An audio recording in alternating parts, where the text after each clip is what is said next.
What's up, you guys? Welcome to my channel. I am Pam, and whether you are new here or not, thank you so much for choosing me today.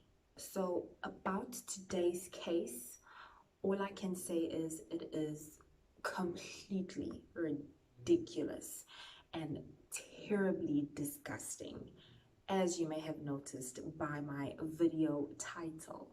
So my advice to you is, if you are eating something while watching this video, I suggest you pause, eat up, and then resume. The fact that things like this happen in the world, I shouldn't be surprised, but I just can't get over these types of stories. So yeah, brace yourself. In today's case, I'm going to be speaking about Andrew Chimboza. I think that's how you say it. Andrew murdered one of his clients' boyfriends. Andrew got into a fight with one of his client's boyfriends. Things escalated, and before you knew it, Andrew was on top of this man, stabbing him to death and ripped out his heart and ate it. Things got out of hand, but before wasting any more time, let's just get into this case. Now, unfortunately, there was not much about Andrew's background or the relevant people's background in this case. I would have loved to have more information about where they came from, how their relationships came to be, because when you look at people's backgrounds, you get some insight and some clues as to how they got to where we are now. So that was a bummer, and I'd like to believe that I looked as best as I could, but I just couldn't find much. So we will just use what we have. Despite not having much background information on Andrew or his victim, this case is still so crazy and worth talking about. Andrew was 35 years at the time this incident happened back in 2014. Andrew is originally from Zimbabwe. He is a Zimbabwe national, and he grew up near Harare, and Harare is Zimbabwe's capital city, if I'm not mistaken. Andrew had obtained a diploma in marketing in his life, and he moved to South Africa in 2009 for the sole purpose of growing his business. So Andrew was a window tinter. Now, I do believe that, well, from what I got from the story as to what happened, I do believe that he tinted house windows, which I actually have not heard of that unless I just never noticed. I only know car windows to get tinted, but anyway, that's besides the point. Now, fast forward to the 10th of June 2014. This was the day that Andrew viciously murdered his client's boyfriend, Mbuyiselo Manona. And Mbuyiselo was 62 years old at the time. But what in the world happened? How did things escalate so badly? Okay, so the story goes like this. On the 10th of June 2014, this was at night times. An article gave a time of 11 p.m. where all of this uncovered. Probably earlier than that, it wasn't very clear, but on the 10th of June 2014, a client of Andrew's, who we will later learn the name later in the story, so just bear with me, a client had asked Andrew to come by to her house, a female client, to come by to her house to check out her windows. I guessed there's an insect in the room. Now, It's not specified whether it was car windows or house windows, but I'm assuming house windows. Now, back in 2009, Andrew had done work for this particular female client. So now comes 2014, where she asked him to come by and check out the windows for whatever reason. Fine, Andrew comes by. Now, when Mbuyiselo pops by to his girlfriend's house, Andrew later comes out of the bathroom. Of course, now to Mbuyiselo, this looks very suspicious. What is this random guy doing at his girlfriend's house? So I'm not sure if the girlfriend slash client had explained to Mbuyiselo the reasons why Andrew had come by. Clearly, she probably didn't specify. But anyway, the men ended up getting into an argument, which escalated into Mbuyiselo swearing at Andrew, and Andrew said that he had cursed him in Xhosa words, bad names, calling him bad names, to the point where it escalated even further, and Mbuyiselo attacked Andrew. And the article said that Mbuyiselo had specifically head-butted Andrew. Now remember, Mbuyiselo is a 62-year-old man, whereas Andrew was a 35-year-old man. So at first, Andrew did not retaliate. He just took it, you know, the swear words, the insults, whatever the case was, to the point where he couldn't quite take it anymore. So Mbuyiselo had head-butted him, and the men got into a tussle. They got into a fight to the point where Andrew overpowered Mbuyiselo. So Andrew absolutely snapped. He grabbed a nearby knife slash fork. The articles were so all over the place with the story. One article said knife, one article said fork. Anyway, he grabbed a utensil and stabbed Andrew in the neck. Now, at this point, where is the girlfriend slash client? I have no idea. Okay, this again was not clear. So Andrew snapped. He was in a rage, and he just continued stabbing Mbuyiselo to the point where he obviously dropped down to the floor. Before Andrew knew it, he had gouged out Mbuyiselo's heart. Now, the reason this fight began in the first place was because Mbuyiselo had accused Andrew of sleeping with his girlfriend, who also happened to be Andrew's client. Okay, now it is like absolute chaos. And if I am not mistaken, Andrew's client had obviously fled the scene, and I assume that she would have been the one to contact the police since this fight had broke out in her home. Needless to say, Andrew would then be arrested. Now, according to Andrew, he had stabbed Mbuyiselo so many times, he said that he lost count. I mean, not like anyone would necessarily be counting the amount of times you would be stabbing someone, especially if you are in such a rage. Andrew said that he stabbed Mbuyiselo so many times, and he ended up on top of Mbuyiselo, just continuously stabbing around his face area, around his chest area, and he tore out his heart and ate it.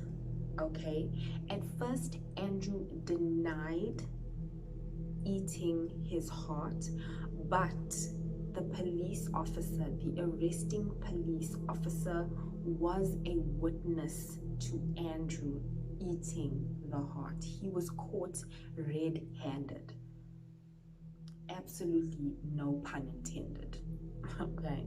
Now, another confusing thing that Andrew said about that night was the fact that he explained that he tore out and ate Mbuiselo's heart because he wanted to prove that he was not gay, which I am so confused because I have no idea what that has to do with anything. Like, did Mbuiselo, attack him and, call him gay, call him out to be gay? And even if Mbuiselo did that, that makes no sense because Mbuiselo had accused him of sleeping with his girlfriend slash client. So I'm unsure as to where that reasoning comes from. But it was rather random for Andrew to say that he ate Mbuiselo's heart to prove that he is not gay. That was such a confusing and random thing to say. Andrew also said that the attack was purely self-defense because Mbuiselo had attacked him for being at the house, assuming that he was in a relationship with his client. Then Andrew changed his story again and said that his client, Mbuiselo's girlfriend, had coerced him into killing Mbuiselo, which again, it's unclear why he would say that because there's not much about this client slash Mbuiselo's girlfriend. Why would she call her window tinter to come and kill her boyfriend? But Andrew was probably lying, trying to justify his actions. But anyway, I'm just the messenger. This is what he said. Then Andrew also said that he actually could not remember ripping out Mbuiselo's heart, probably because he was just seeing red, and was in such a rage. Now, according to the arresting police officer who attended to the scene, police officer Mlungisi Landule. By the way, before I even continue with the police officer's account, this all happened in Gugulethu in Cape Town. So in 2009, Andrew had moved from Zimbabwe to come to Cape Town, where he would, start his window tinting business or expand his business, and it happened to be in Gugulethu. That's what I forgot to tell you in the beginning. Anyway, back to the police officer's account. Now, according to the police officer, he said that the door was opened to this particular room where he found Andrew, okay? And I also assume that the house door was opened when he arrived. Now, he walked into this particular room and he found Andrew on his knees, and Andrew so happened to be eating raw meat. Now, in court, police officer Mlungisi was asked to demonstrate exactly how he found Andrew and what Andrew was doing when he says that Andrew was eating raw meat. So the police officer demonstrates by cupping his hands and bringing it to his face, indicating that Andrew was on his knees, cupping his hands and eating that raw meat. The police officer said that Andrew was drenched in blood from his mouth right down. Now remember, Andrew was caught red-handed eating this raw meat.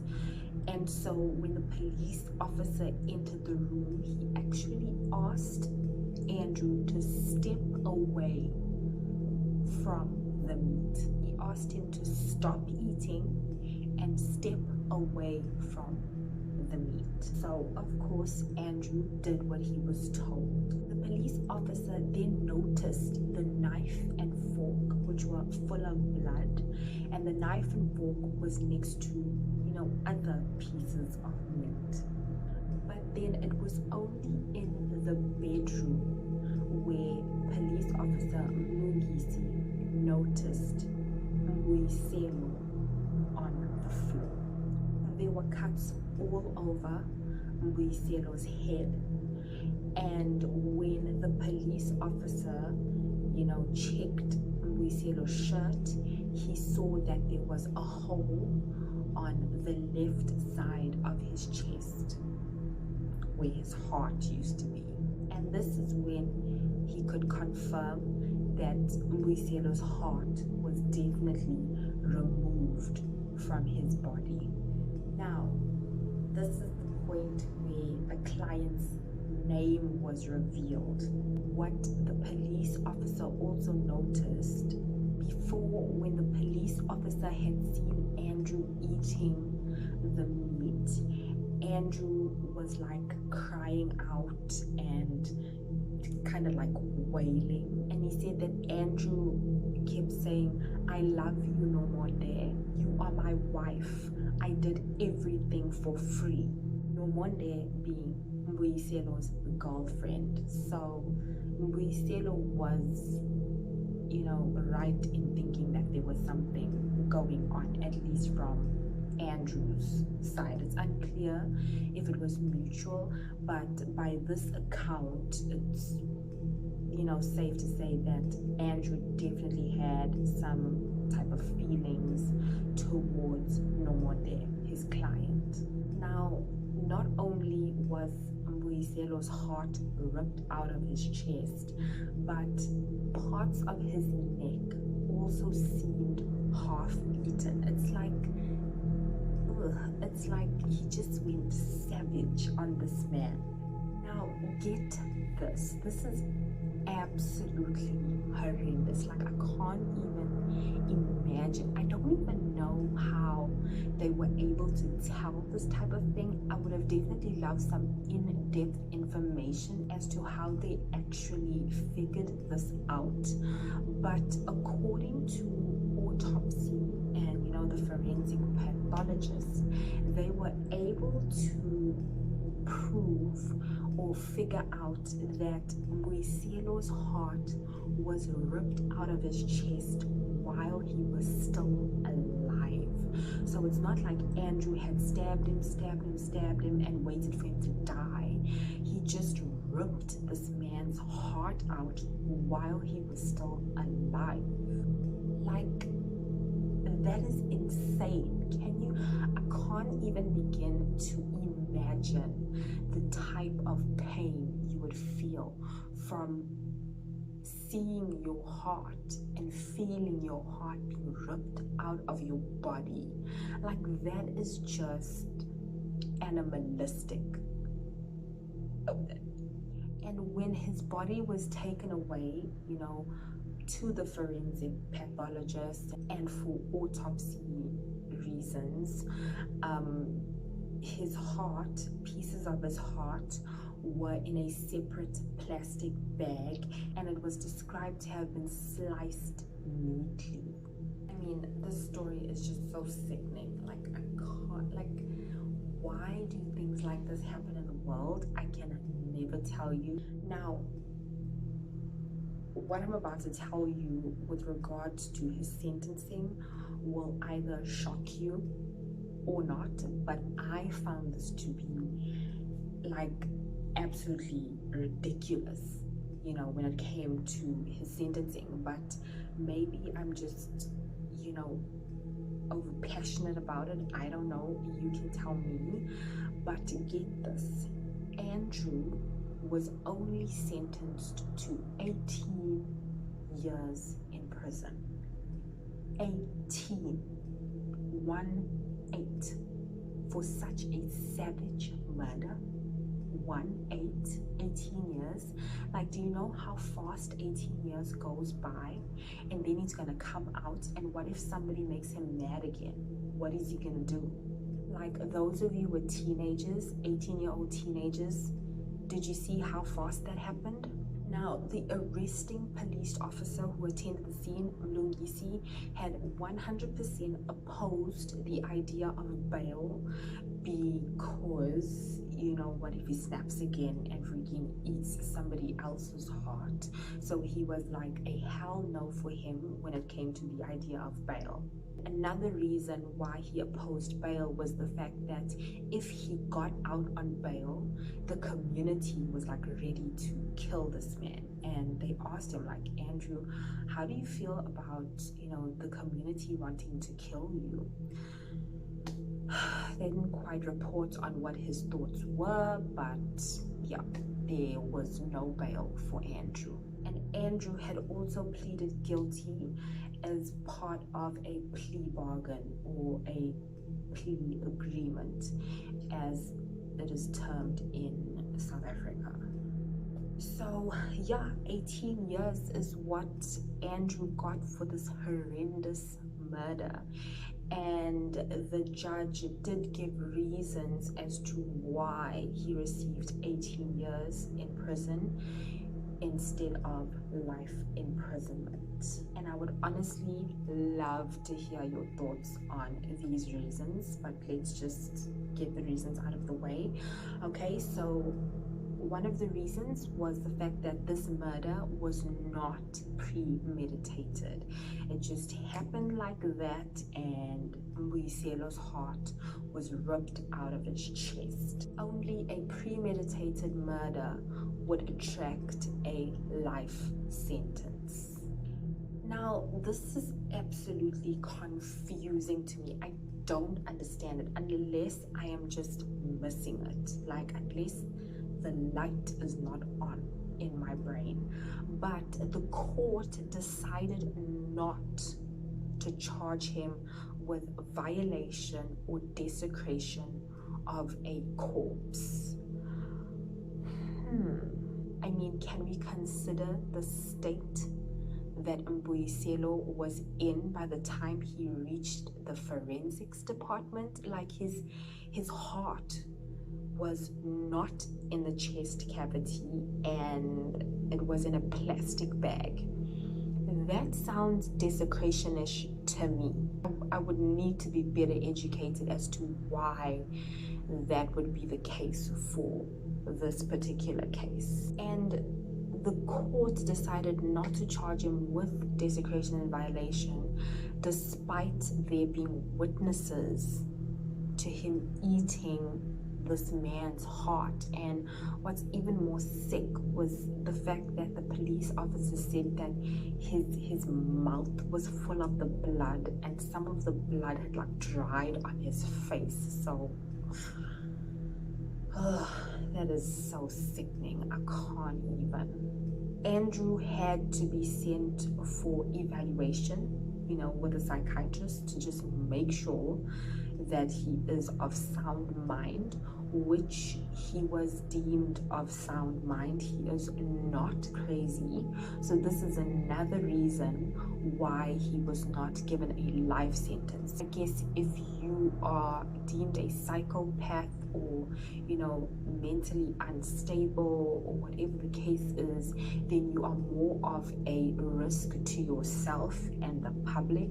But since Andrew was, you know, deemed as someone with a sound mind, that did not qualify him for a life sentence, because I guess he will be able to use his brain and not go murdering and eating people's hearts. So because of that, he is not a risk to himself or to society. And it was also said that if he was found to be a danger to himself or society, that he would have been sentenced indefinitely. And this indefinite sentence would end when the court felt that he was okay to be released, if they were happy with his results. I guess if he was on good behavior or whatever the case was. Now, since this was not a premeditated murder, the judge also explained that this type of murder only attracts a minimum of 15 years in prison. I mean, it's still murder, but who am I? However, the judge did exceed 15 years, did take into consideration that this was a brutal murder. And of course, there was, Andrew's version of him saying that, this was self-defense, but this was overkill as well. Now, in court, it was said that Andrew showed no remorse. And, he was just chilling, which is not surprising. So many suspects are found to have no remorse, on their face. So, yeah, one can only imagine what's going through their minds. Andrew also admitted and said that he definitely went too far. I mean, you think? And that, my friends, is the Andrew Chombozza case. Tell me what you think in the comment section. This is such a crazy story, but anyway, let me know what you think in the comment section. Do you think this was overboard, or how do you feel about the contents of this case? It's crazy. So let me know, what do you think about his sentencing? 18 years only. What do you think about the judge's reasoning behind the 18-year sentence? If you are able to educate me on the different points and reasons that were given by the judge to help me better understand, that I'll be grateful for. I'm always open to learn more about the law through these cases, so feel free. And with that being said, I will see you in my next video. Thank you so much if you have made it this far, and if you have not already, please don't forget to subscribe, like, share, and comment. Thank you so much for choosing me. You could have chosen any video on the internet, but you chose this one, and for that I am very, very grateful. Until next time, my friends, I will see you in my next video.